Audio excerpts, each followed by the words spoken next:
Hi everyone, apologies for the bit of strobing in this. It should settle down once I've got most of the white paper cleared.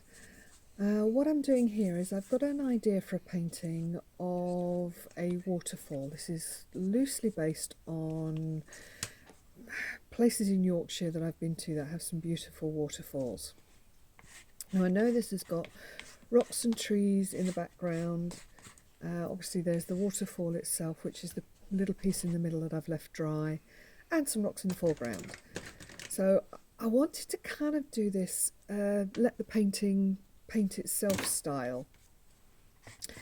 So I knew the elements I needed to put in, but I just kind of wanted to see what happened. So I was going to start with some paint. I'm using watercolour paint. I'm doing it on watercolour paper. It's just taped down. It's £140 not Bockingford paper that I'm using. It's not been stretched or anything. I pre-wet the paper, and then I'm using my palette knife just to scrape the paint onto this. I'm using, what colours have I got here? I've got some lemon yellow, some raw umber, some ultramarine, and probably a few bits of muck off my palette, because you know what I'm like. You know I love that colour. So I started off just by scraping around with my palette knife and just putting the paint down.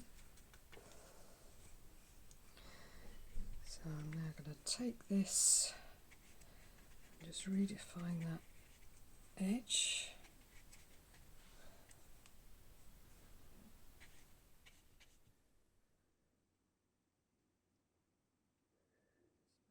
So I'm making my shape for the back of the river and the falls here.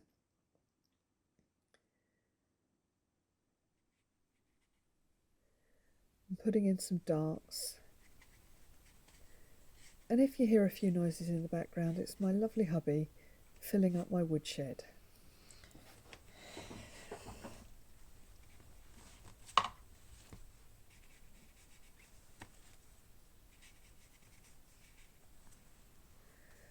So here I'm just kind of starting to redefine the layers of the waterfall. I kind of see at least a couple here.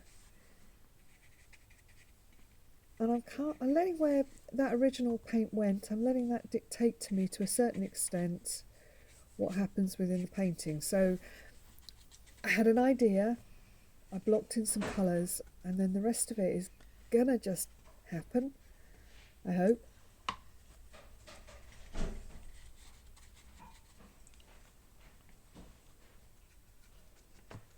I'm slowly building until I've got the sort of structure of the painting together.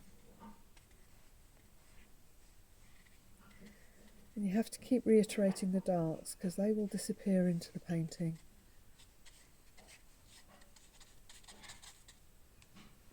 And it's contrast that makes a painting exciting, and that can be dark against light or soft against hard, or a contrast of colours, so something opposite on the colour wheel can also be very exciting.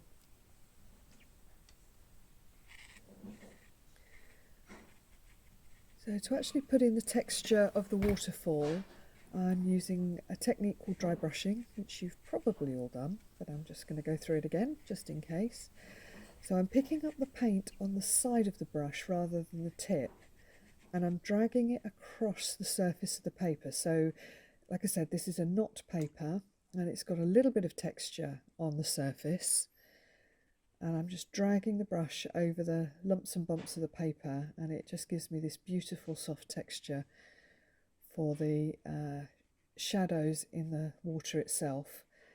And I'm just taking a damp brush and just pushing it around a little bit and adding a bit more shadow into it. So you've got to keep layering this up.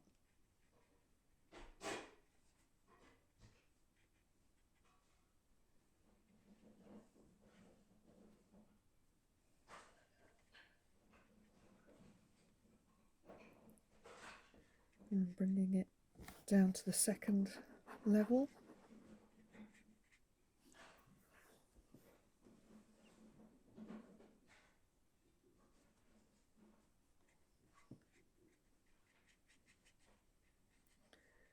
So I've got the first layer coming down, then a little pool, and then the second layer of waterfall.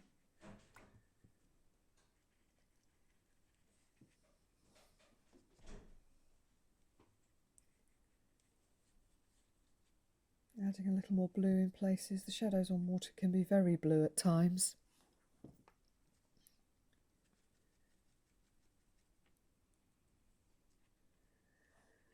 Coming in with a little bit of brighter green.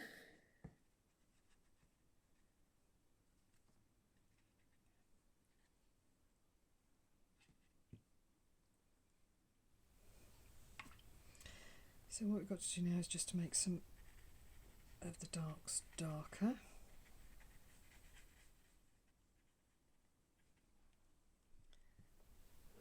Just to make everything stand out.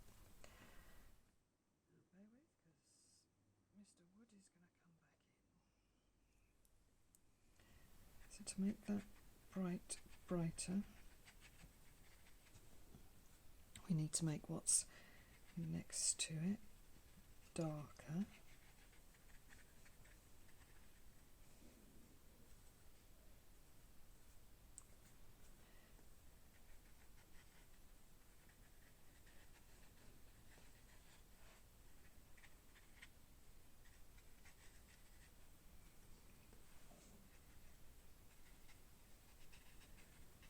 Kind of a game of push and pull, so each time I'm putting something down, I'm just redefining the shape, seeing what I can see within what's there. I can see lots of rocks and shapes and obviously the greenery, but I'm just going to keep playing until it feels right.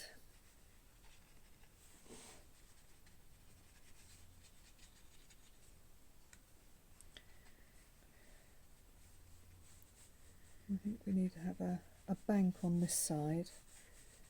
So I'm scumbling around, just kind of trying to create the start of some sort of slabs of rock. A flat, worn down surface, but they will still have these sort of broken shapes of the sections of the rock in it.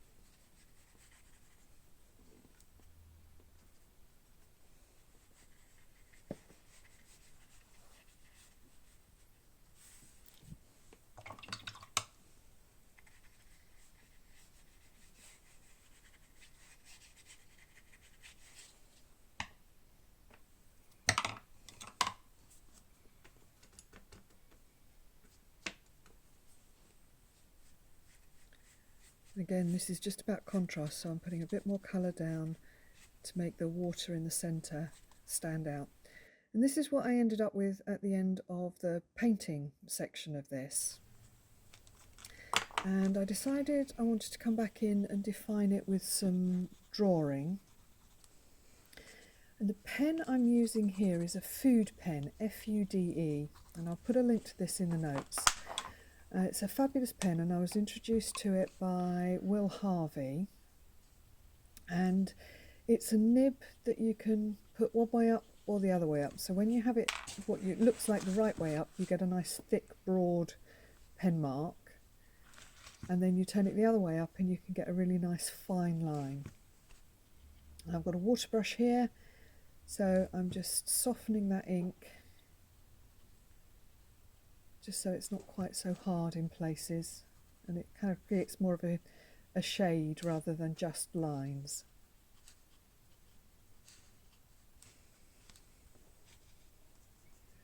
So here I've got the pen turned technically upside down, but it gives me this really lovely fine mark.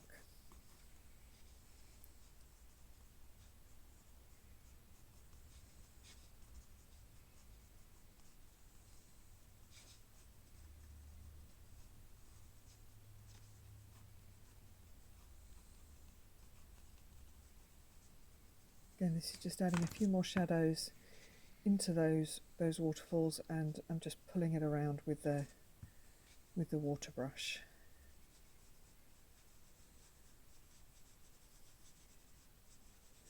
Giving it a bit of direction as well.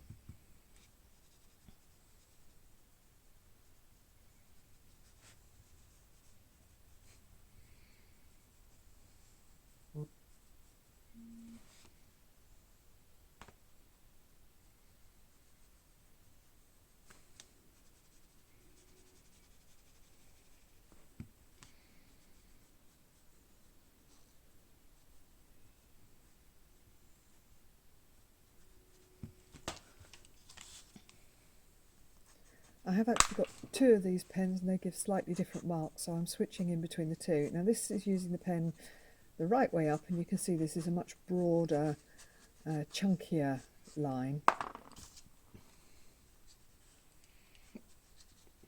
And I'm just pulling out those shadows.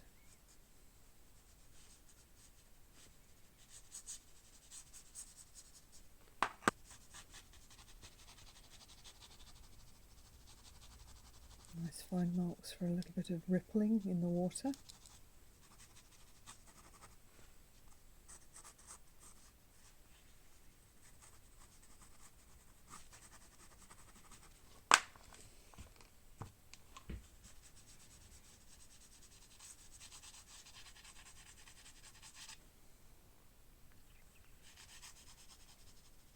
I'm keeping my sort of pen marks and the brush marks there horizontal to give me that flat surface on the water.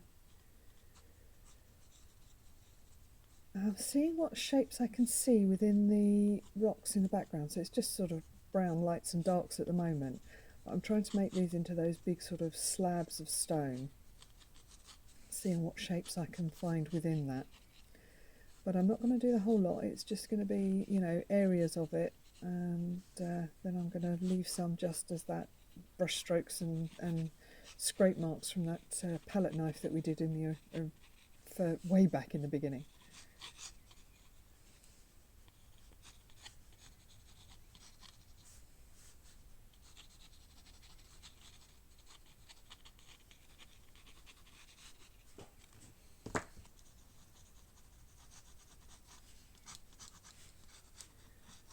Apologies for the little bit of strobing here. I wish somebody would tell me how I can stop my lights from strobing.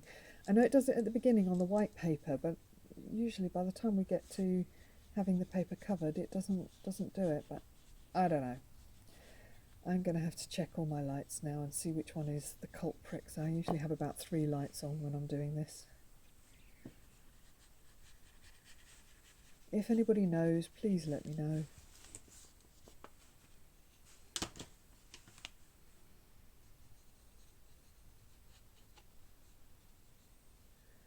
So again here, just using the different thicknesses of the pen to give me sort of outlines for my rocks, and then the little cracks and crevices within those rocks.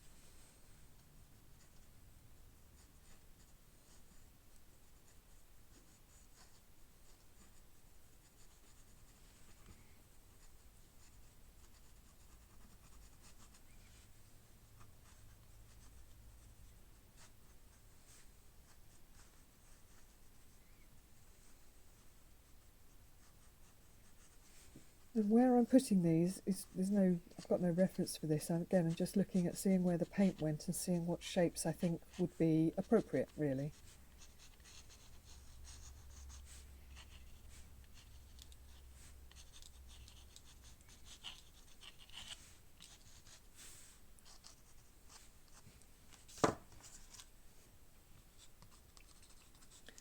Decided I needed to put a little bit more detail into my background. So I'm putting in some trees here, but again, just using that food pen, the thick and the thin lines within the pen.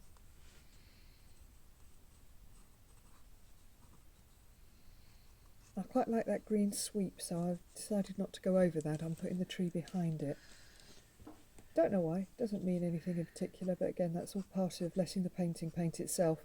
It's just having a little look and seeing what you feel is right for the painting.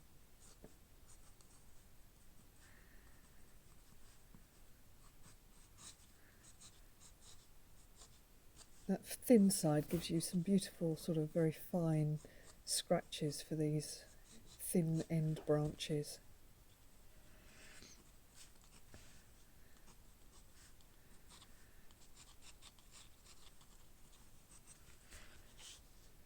Putting a couple of others in, not too many.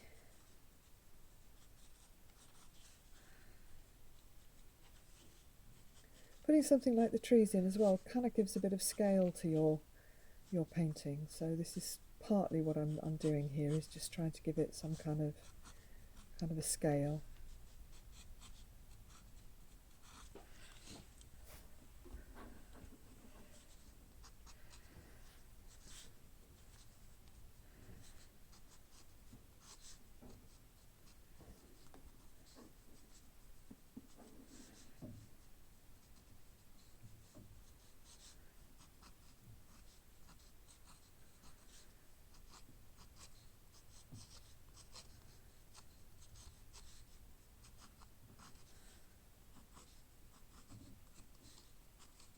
Three's probably enough trees in here.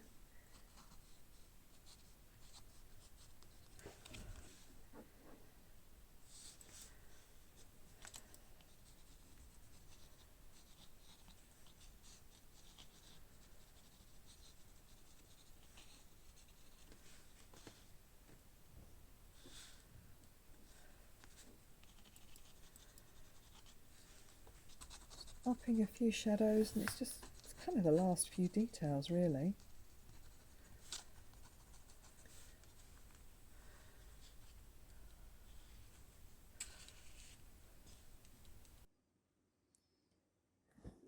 And this is what we ended up with. Thank you for watching, and I hope you'll have a go at playing with something like this sort of an idea.